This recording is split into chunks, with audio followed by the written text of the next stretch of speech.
Welcome back to No More Cavities. Today we will be discussing injuries to periodontium, the continuation of injuries to permanent dentition. As we discussed in the type of injury, that the injuries to periodontium are concussion, subluxation, lateral luxation, and avulsion. So we will be discussing the management of subsequent injuries. Starting with concussion, we already know that there is no mobility and no displacement in concussion. It's just tender on percussion. So what we will do, why there is tender on percussion? In concussion there is tender on percussion because of edema and hemorrhage. So there is no displacement and no mobility. That means there is no any rupture of PDL.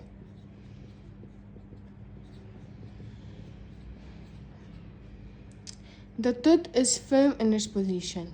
So we will just review because concussion go unnoticed until discoloration occurs. The second is subluxation, in which there is no displacement but there is mobility. Tender on percussion and mobility. Why there is mobility? Because there is some rupture to PDL. There is some rupture to PDL. In concussion, there is no rupture to PDL. That's why it's firm in position and there is no mobility. But in subluxation, there is mobility because there is rupture to PDL. It is not displaced. What we do, what is the management of subluxation? The management include occlusal relief. It means if there is a tooth, we will somehow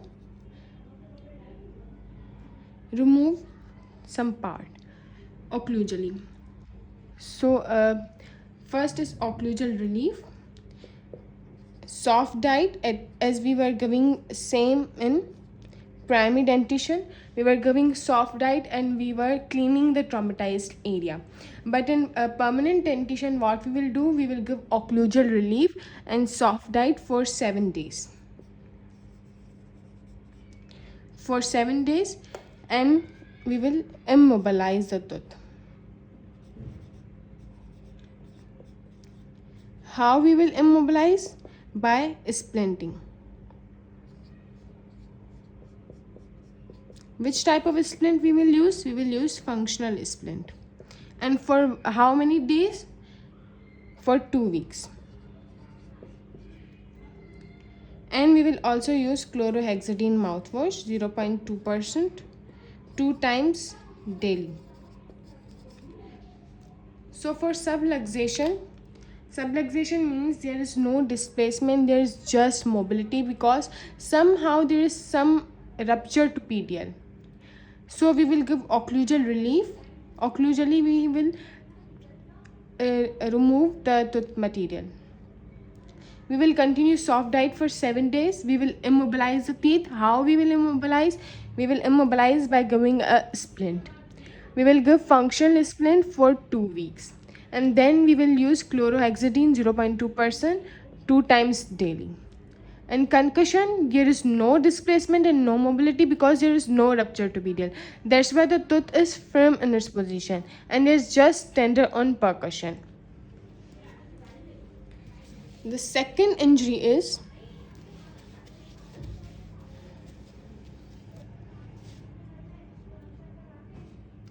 extrusive luxation. What was extrusive luxation? The partial displacement. There is displacement, but the displacement is somehow partial, not complete displacement. So we will, in extrusive luxation, there is rupture of PDL.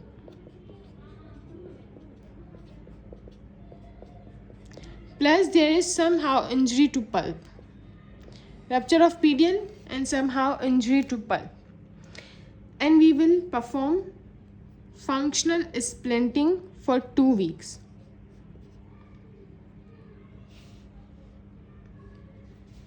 Then come lateral luxation.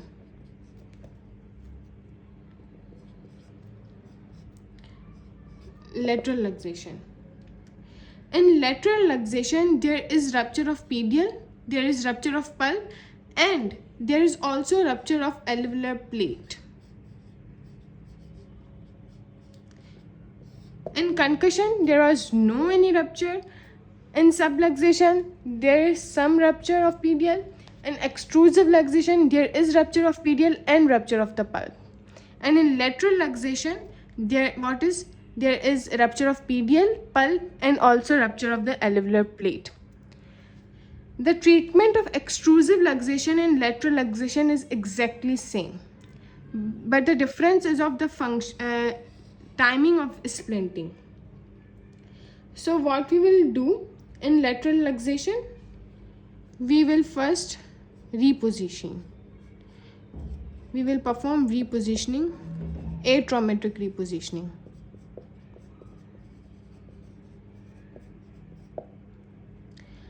We will give ALA because there is fracture of alveolar plate. Then we will perform functional splinting. For how many days? For 4 weeks. The treatment is same for both. The difference is just that there is rupture of alveolar plate in lateral luxation and the timing of functional splinting. Here it is 2 weeks and here it is 4 weeks. So in lateral luxation, we will perform repositioning, that is atraumatic. We will give ALA because there is alveolar plate damage. We will perform functional splinting for 4 weeks and we will give antibiotics.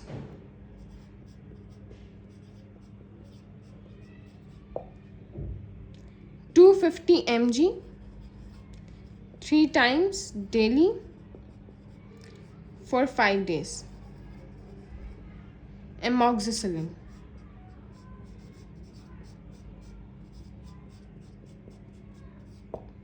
Amoxicillin 250 mg 3 times daily for 5 days. But if the child is less than 10 years, if the patient is less than 10 years, then we will just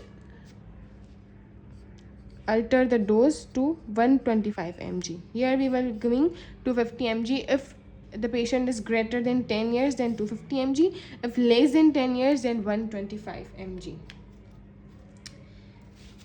Atraumatic repositioning, antibiotics, ALA, soft diet,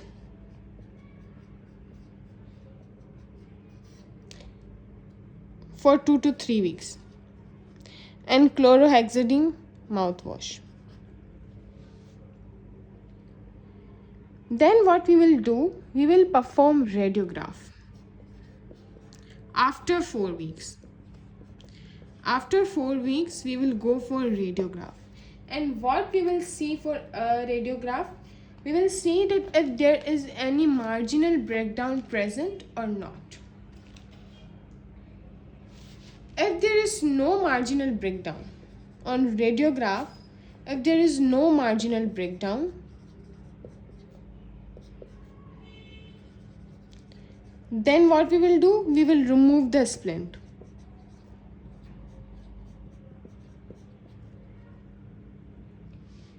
But if there is marginal breakdown, we will not remove the splint. The splint will remain for more 2 to 3 weeks. And we will also provide orthodontic appliance.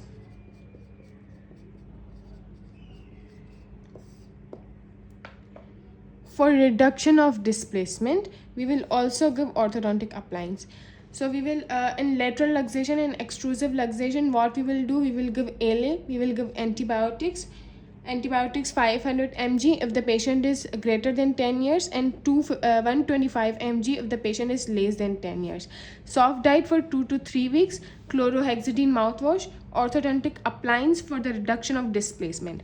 After all this treatment, what we will do, we will perform radiograph after 4 weeks. We will see if there is marginal breakdown or if there is no marginal breakdown. If there is marginal breakdown, the splint will not be removed. It will be further for 2 to 3 weeks. And if there is marginal breakdown, we will remove the splint. The 4% of the mature teeth on radiograph exhibit natural healing. When you will examine the radiograph, you will see the natural healing, but it will feel like it is apical inflammation. This thing is called as transient apical breakdown. When there is marginal breakdown on radiograph mimicking apical inflammation, this is known as transient apical breakdown, TAP. Then comes the intrusive luxation.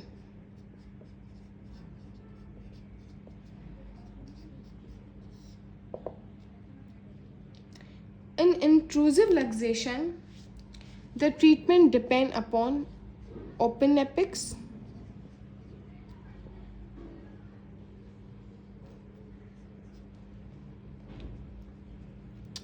close apex, and open apex, which is further divided into less than 7 mm, greater than 7 mm. If there is intrusive luxation, means the tooth is moving apically. The tooth is moving in apical direction and the apex is close, but the apex is less than 7 mm. What we will do? We will perform orthodontic extrusion. What is meant by orthodontic extrusion? It means that we will give any kind of orthodontic appliance to move the tooth again to its position. Then if there is more than 7 mm, what we will do? We will perform surgical repositioning. After performing surgical repositioning, we will give functional splint for 4 to 8 weeks. Okay, so intrusive luxation, close apex, open apex. Close apex less than 7 mm, perform ortho extrusion. Close apex greater than 7 mm, perform surgical repositioning. And after performing surgical repositioning, give functional splint for 4 to 8 weeks. What if there is open apex? If there is open apex, then again greater than 7 mm, less than 7 mm. If it is greater than 7 mm, you will perform ortho repositioning. In close apex, in greater than 7 mm, we were performing surgical repositioning. But in open apex, if it is greater than 7 mm, we will perform orthodontic repositioning. After orthodontic repositioning, we will disimpact, followed by surgical repositioning. This all procedure will be performed under ALA, and after performing orthodontic repositioning, disimpaction and surgical repositioning, we will give functional splint for 4 to 8 weeks.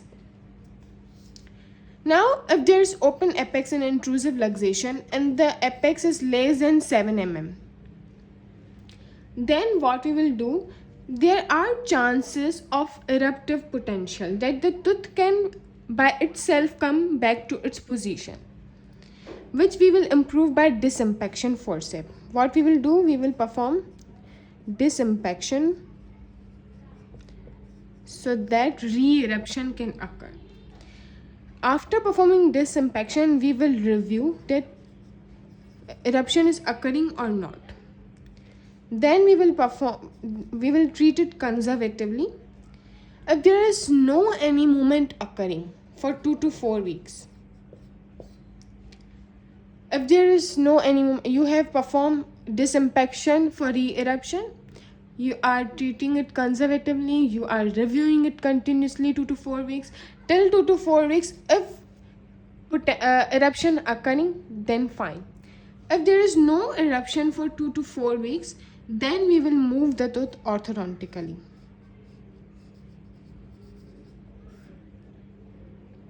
And we will give antibiotics, chlorhexidine mouthwash, and soft diet.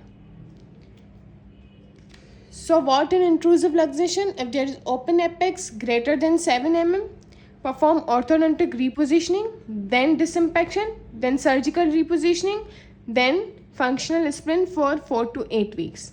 And if there is open apex but less than 7 mm, perform disinfection for re-eruption. If disinfection review, treat conservatively, wait 2 to 4 weeks for re-eruption. If there is no re-eruption, then you have to move the tooth orthodontically. This was all about intrusive luxation and other periodontal injuries. We will be discussing avulsion in next video. Thanks for watching.